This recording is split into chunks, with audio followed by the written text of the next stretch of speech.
à Chabeuil pour un nouvel épisode de l'Observatoire de l'immobilier.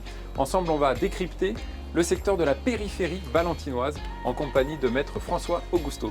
Salut François. Salut Alex, comment vas-tu? Bah écoute, ça va très bien. Je suis content d'être ici à Chabeuil.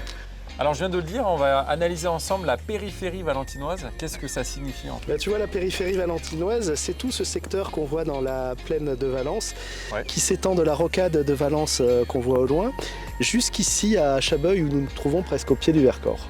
Ok.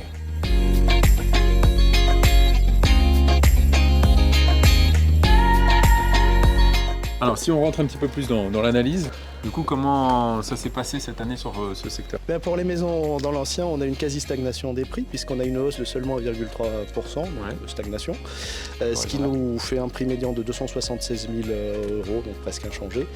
Alors que pour les appartements, on a quand même une belle hausse encore cette année de 5%, ce qui nous porte le prix médian à 134 000 €, ce qui donne un prix au mètre carré de 2030 €. Ok.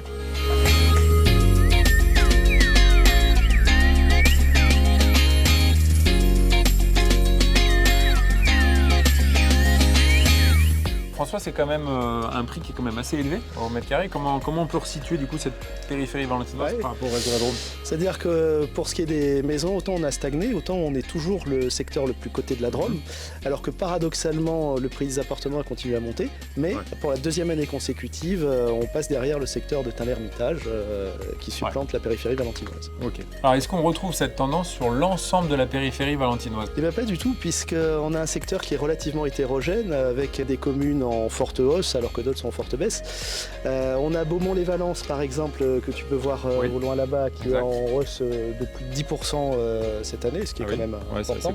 Chabeuil ici où nous nous trouvons a connu une hausse de 5%. Par contre d'autres communes, Malissard qui n'est finalement qu'à quelques kilomètres de Beaumont a été en baisse de plus de 6% et Saint-Marcel-les-Valences par là-bas où on a une baisse de 7%.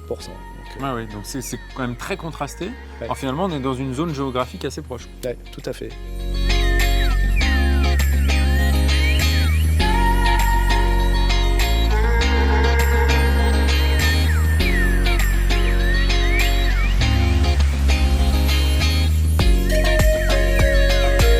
Alors même si ça baisse, est-ce que du coup ça devient plus intéressant au niveau de l'immobilier sur ces villes-là en particulier? Il faut quand même relativiser parce que même sur les communes qui connaissent une forte baisse, comme on disait à l'instant, les maisons à plus de 300 400 000 € restent assez courantes. Et donc ça baisse mais ça reste quand même...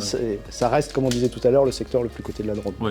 Alors sur d'autres secteurs de la Drôme, on a vraiment observé une diminution du prix médian sur la fin de l'année. Est-ce que tu as pu constater ça aussi chez toi? Oui, c'est le cas ici aussi, puisque sur les tout derniers mois de l'année, octobre, novembre, décembre, on a une forte baisse des prix qui arrive en fait à retardement. C'est quelque chose qui théoriquement aurait dû arriver il y a un an avec la hausse des taux d'intérêt, mais qui arrive avec un an de retard du fait de l'inertie du marché de l'immobilier. Alors est-ce que cette baisse que tu as pu constater sur la fin de l'année, est-ce que selon toi, elle va se poursuivre sur 2024? Du moins sur les premiers mois. Alors j'aurais tendance à dire plutôt pas, puisque les principales raisons pour lesquelles on a connu une baisse l'an dernier sont la hausse des taux d'intérêt. Et si on regarde aujourd'hui les marchés financiers, on peut s'apercevoir qu'en principe, tout au long du premier semestre 2024, les taux devraient stagner pour entamer une lente baisse à partir du second semestre. Ça a pour conséquence tout ça que les banques aujourd'hui ont plutôt intérêt à prêter maintenant, une fois que les taux auront baissé plus bas. En parallèle, on a eu aussi l'an dernier le taux d'usure qui était un plafond systématique qu'on rencontrait de manière assez récurrente. Et ça, aujourd'hui, en 2024, ça devrait plus exister puisque maintenant les taux baissent. Donc, on n'a plus ce plafond du taux d'usure comme ça a été le cas tout au long de l'année dernière. À côté de ça, on a le gouvernement qui a prolongé la durée des prêts, qui sont passés de 25 à 27 ans. Alors, c'est pas grand-chose, mais ça peut augmenter pour la plupart des ménages la capacité d'emprunt d'un peu plus d'une centaine d'euros, ce qui peut être le petit coup de pouce qui débloque le dossier. C'est clair. Par ailleurs, on a dans certains domaines de l'économie, alors bien sûr pas de partout, c'est loin d'être le cas partout, mais les salaires qui commencent à rattraper l'inflation dans certains secteurs, ce qui là aussi devrait donner un coup de pouce à certains ménages, ce qui devrait permettre de relancer un petit peu la dynamique du marché en 2024. Et puis enfin, si on regarde avec un petit peu plus de recul, historiquement, il n'est quasiment jamais arrivé qu'il y ait une baisse importante et durable des prix de l'immobilier. Oui, c'est vrai, c'est vrai.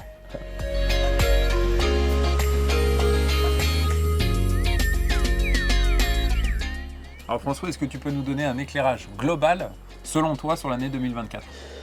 Autant on a connu une importante baisse des volumes en 2023, autant je pense que ça devrait repartir, et même assez rapidement. Et peut-être même au niveau des prix, on verra bien, à partir du printemps, pourquoi pas.